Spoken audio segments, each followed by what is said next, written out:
Authorities are searching for 3 inmates who escaped from the Berry County Jail. Plus, how the city of Pittsburgh plans to use federal investment funds. And President Biden urges Congress to act on gun control legislation. I'm Natalie Brand on Capitol Hill with a look at the negotiations and why there's more optimism this time around. The 4 states' most watched news starts now. 3 inmates from the Berry County Sheriff's Office have escaped. This is KOAM News at 5. Authorities say 29-year-old Lance Stevens, 29-year-old Matthew Crawford, and 37-year-old Christopher Blevins escaped from the Berry County Jail this morning. Stevens was being held on drug charges and unlawful use of a weapon. Crawford was held on felony stealing, and Blevins was held on drug charges, vehicle tampering, and unlawful possession of a firearm. The 3 men are considered armed and dangerous. If you know anything about their whereabouts, you're asked to call the authorities. The city of Pittsburgh will be making some improvements through federal investments. U.S. Senator from Kansas Jerry Moran was on hand for the announcement today. The police department is receiving $235,000 for new tasers and virtual reality training. The city is also getting $3 million for a new water treatment plant that will last 75 years. This will be on the site of the old plant, so it will be a replacement. There'll be a few areas, but it'll be right next door. We'll build this one, and then we'll just take out the other one. Oh, Senator. The treatment plant is expected to cost a total of $40 million. The city is looking for other investment partners to help with the cost so it doesn't fall completely on taxpayers. Senator Moran was also on hand to announce a special honor for a Pittsburgh resident. Johnny Bima and his late twin brother Louis served in Southeast Asia during World War II as part of the Merrill's Marauders. In 2020, Congress approved legislation to give the Marauders the Congressional Gold Medal for their service. Today, Johnny and Louis were awarded that medal. What the service would do is they took one to this outfit, one someplace else. But for some reason, we can even sleep in the same foxhole together. The medal was awarded during a ceremony at Pitt State's Veterans Memorial. Turning to 4-state weather, meteorologist Doug Heddy joining us. Well, it definitely turned out to be a pretty good Friday for us today. Temperature is great. We have seen plenty of sunshine. Just a few mid and upper level clouds have been streaming through the region, but if you want to get outside during the evening hours, it looks fantastic. Now, of course, we're tracking showers, thunderstorms developing in parts of Colorado, New Mexico, down through Texas, and also Oklahoma, the panhandles, and eventually we're going to get some clouds. We may get some scattered showers and a few thunderstorms in here by tomorrow due to that batch out to the west, but until then, we look great. Most of us are sitting mid to upper 70s. Look at the evening planner. We drop back through the 70s, eventually into the 60s, and then down into the upper 50s later on tonight. Thunderstorm chances in the forecast again. We're going to look at that here in just a bit. Doug, thank you. Today marks 100 days of war in Ukraine, and the country's president estimates 20% of his country is now under Russian control. President Volodymyr Zelensky says the Donbass region in particular is, quote, almost entirely destroyed, unquote. But Ukraine's morale has not collapsed, and more high-tech weapons to even the score are on the way, including new rockets and munitions. Momentum is growing in Washington, D.C. for some kind of action on gun control measures. President Biden says his staff has been constantly engaged as lawmakers negotiate towards agreement on a package that could pass the evenly divided U.S. Senate. Reporter Natalie Brand is on Capitol Hill with more on what a final bill could include. I will do what I can to try to see through we have some real progress. Friday, President Biden reiterated his demands for Congress to pass gun control legislation less than 24 hours after his impassioned plea for action. How many more innocent American lives must be taken before we say enough? Enough. The president has called for a ban on high-capacity magazines, universal background checks, new safe storage laws, and red flag laws, and a return to the assault weapons ban of 1994, which he helped pass as a senator. Support for a ban on assault weapons is consistently polled to show support more than 50%. Christian Heine of the Brady campaign lost his mother in a shooting that also injured his father. He's hopeful the bipartisan talks now underway in the Senate could finally lead to some action. The American people are angry about this. They are fed up, and they are calling on our senators to come together. So, our impression is that these talks are real. While there's optimism among the Senate negotiators that a deal can be reached, the measures they're discussing are narrow, closing background check loopholes, mental health, and school safety.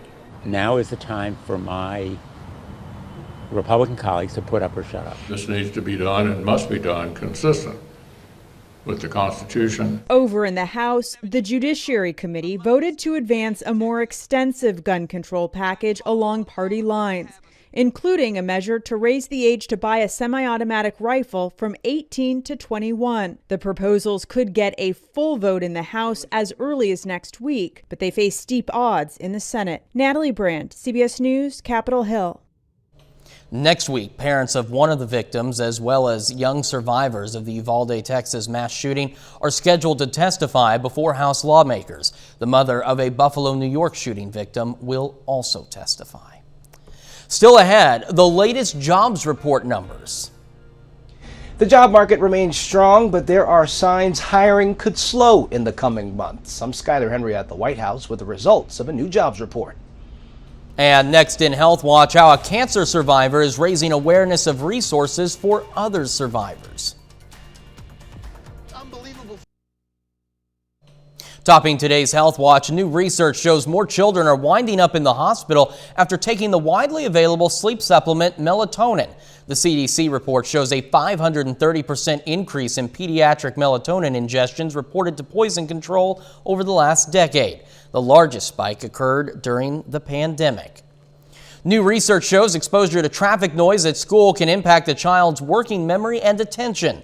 Researchers at Barcelona Institute for Global Health led the study that was conducted at nearly 40 schools. The study found no association between residential noise and cognitive development. The first Sunday in June is National Cancer Survivors Day. Advocates want to spread the word to millions of patients on all of the available resources. Astrid Martinez reports. 44-year-old Kamisha Williams is a breast cancer survivor, diagnosed nearly 6 years ago. I felt alone. I felt lost.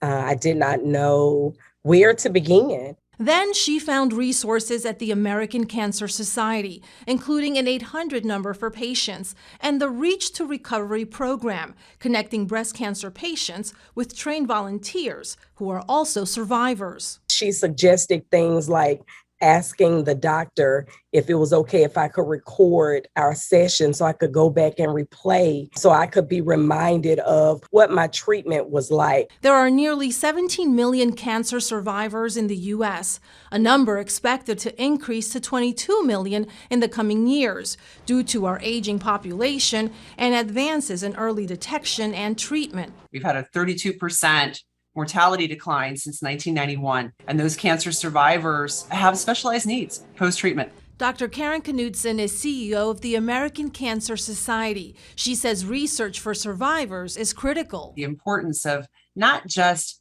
bringing someone to the point where they are 5 years beyond their last therapy, but enhancing their quality of life at that time. The goal is to identify what is the personalized health plan for that individual moving forward. Kamisha is now a Reach to Recovery volunteer. You're paying it forward being part of this program.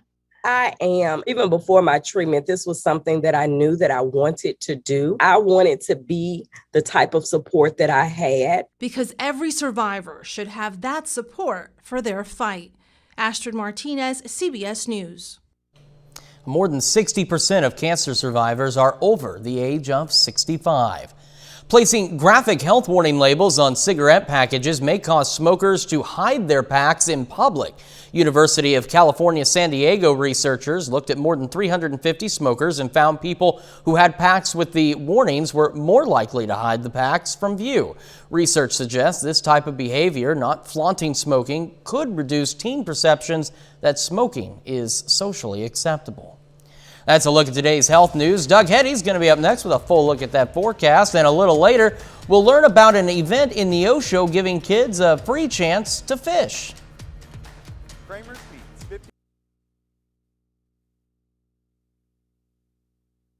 It turned out to be a great day for us today. Temperature is fantastic.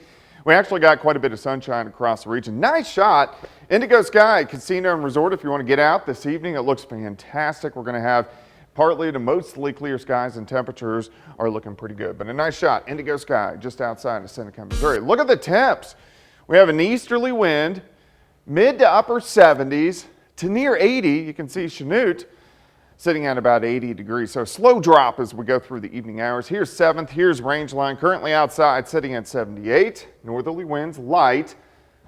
Humidity not bad at about 39%. Through the evening hours, we slide back through the 70s into the 60s. Refreshing later on tonight as we drop back into the mid to upper 50s for overnight lows. We look good here out to the west. Thunderstorms getting going out across Colorado, New Mexico, panhandles of Oklahoma and Texas, and eventually that batch will head toward us. It's really going to fall apart, but it's going to give us some clouds and some scattered showers, even a few thunderstorms, especially as we head into tomorrow and tomorrow afternoon. But no big storm systems, but we have a lot of weak little waves, which are going to head toward us as we go through about the next week or so. Let's go through time. Evening looks good. We'll stop in the morning hours. You can see some clouds increasing out to our west. We're sitting into the 50s. Let's go through the morning. Clouds increase. These are leftover showers and thunderstorms. So by the noon hour, we'll be into the mid 70s. A lot of clouds during the afternoon, and we can't rule out a chance that we're going to get a few scattered showers or a few scattered little thunder showers during the afternoon. 56 to start, 74 by noon, high temp of 79, southerly winds 5 to 15. Then we go into tomorrow night. We got to watch and see if a complex can develop to our northwest, and if so, these will get in Sunday morning. You can see here's 8:30 in the morning. Some of these storms could be strong, possibly severe as they dip on through. Also some heavy amounts of rain. Then we clear out by the time we head into Sunday afternoon. Then guess what? Let's do it again. Here's Sunday night into Monday morning. Another round of showers, thunderstorms, some heavy amounts of rain, and even a severe threat as these dive through by Sunday morning. So we get rid of this batch and we just continue the trend as we go into Tuesday afternoon, where you get more showers, more thunderstorms. We continue it again. Here comes Wednesday, another batch of showers and thunderstorms. As we go into Thursday, another batch of showers and thunderstorms. So plenty of chances for rain all next week. You can see temperatures overall look pretty good, upper 70s to near 80 degrees. But rainfall amounts, this could be a problem as we go through the next week, 4, 5, 6, 7 inches. So we are going to have some flash flooding issues once again as we go into the next week. But at least temperatures over the weekend are shaping up pretty good. Chris? Not looking too bad. Doug, thank you. Some local kids spent the nice weather today fishing. The Neosho National Fish Hatchery hosted a free kids fishing derby. Kids between the ages of 7 and 12 and their families were able to cast a line and fish for trout in the hatchery. They were also able to take home any fish they caught. It's just a day to actually give back to the community, to get these kids out, get them engaged in the great outdoors is the number one goal here. The equipment used today, like fishing poles and lures, was donated by local residents. Now, I want you to take a look at this. We show this to you very often, and there's a very good reason. This is our tower cam, sponsored by R.E. Smith Construction. It's for our More Power project here at KOAM. It is a big project, an important project. And if you want to learn more about why it's so big, why it's so important, and how it's going to make things better for you, you can check out our website at koamnewsnow.com/power. Coming up, the latest numbers from the federal jobs report for May. But first, we honor a local veteran. Mario Nance joined the U.S. Army in 2008. The Parsons, Kansas native was stationed in Afghanistan. We salute Corporal Mario Nance, four-state hero. And of course, if you would like to learn more about our other heroes, or if you've got one of your own you'd like to nominate, you can do either of those anytime at koamnewsnow.com. Topping today's Consumer Watch, the FDA is greenlighting the importing of 1.3 million cans of Gerber baby formula from Mexico amid the national formula shortage. The Good Start Gentle formula cans will be imported from July through October. It's enough to make 33 million 8-ounce infant bottles. The supply is expected to be sold on Gerber's website and through key retailers. Record high gas prices are turning into major speed bumps for Americans who plan to travel this summer. The nation's average price for a gallon of regular is now $4.76, another new record. The U.S. and OPEC are increasing oil production, but it's still below pre-pandemic levels. Capacity at U.S. refineries that turn crude oil into gasoline also remains below 2019 output. Labor Department released the latest job numbers this morning. The results are strong, but less than we've seen in recent months. Reporter Skylar Henry has the details from the White House. Signing a letter of intent is usually reserved for athletes headed to college sports, but Jacob Bradley is taking his talents to the plumbing industry. The Kentucky high school grad recently signed on to work for a local company. It was just more my style. I was never really want to be an accountant or sit down. I enjoy working with my hands a lot. Overall, employers added 390,000 jobs in May, slightly better than economists expected, but it's also the first time in a year monthly job gains have fallen below 400,000. The unemployment rate stayed unchanged at 3.6%. CBS News business analyst Jill Schlesinger. We're seeing so much robust hiring, and it's probably good news for workers, too, that employers are continuing to actually bring more people online. And there's still plenty of work available. The latest data from the Labor Department shows there are a near record 11.4 million job openings. President Biden says it's an indicator the economy remains strong. That stability puts us in a strong position to tackle what is clearly a problem, inflation. Ongoing inflation will likely impact the job market. The Federal Reserve is expected to keep driving up interest rates to ease price hikes, which will also slow down the economy. This is actually consistent with an economy that is resetting. And this reset means that the number of jobs created every month is going to slowly go down. Even with the drop, the overall job market is expected to remain strong in the coming months. Skylar Henry, CBS News, the White House. The 3.6% unemployment rate is slightly higher than the half-century low recorded in February of 2020 before the pandemic hit. Ford is making changes to how it will sell electric vehicles. They will no longer be sold at dealerships. Instead, buyers will order online. The price listed will also be the sale price. There will be no negotiating. Ford CEO made the announcement this week. Tesla reportedly used a PR firm to monitor employees' Facebook feeds in recent years. According to CNBC, the electric car company paid a consultancy firm to track conversations in a Tesla employee Facebook group from 2017 to 2018. This was around the same time some workers wanted to form a union at the company's factory in Fremont, California. The firm was reportedly monitoring such topics as developing labor communication plans and organizing efforts. We got a final check of the forecast next.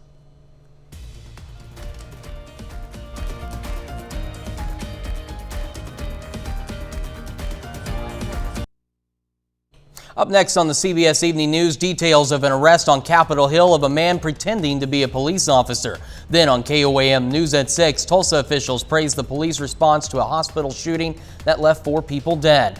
Plus, how drought conditions in parts of Kansas are impacting wheat harvests. And a local community splash pad holds its grand opening today. Stay with us for the CBS Evening News and then KOAM News at 6. A rare albino Galapagos giant tortoise made its public debut at a Swiss zoo today. 2 of the tortoises were born last month at the Tropiquarium in the western town of Servion as part of a program to preserve the endangered species. One is black like its parents and the other albino. Their gender has yet to be determined. The success rate of mating for this species is only around 2 to 3%. Certainly an absolutely unique situation, especially an albino tortoise. Well, Doug's going to be back at 6 o'clock with his full forecast. As we head into the week ahead, though, we do have those thunderstorm chances, as he mentioned. Temperatures holding steady in the lower 80s to upper 70s, but he also mentioned some heavy rain concerns, so watch out for flash flooding.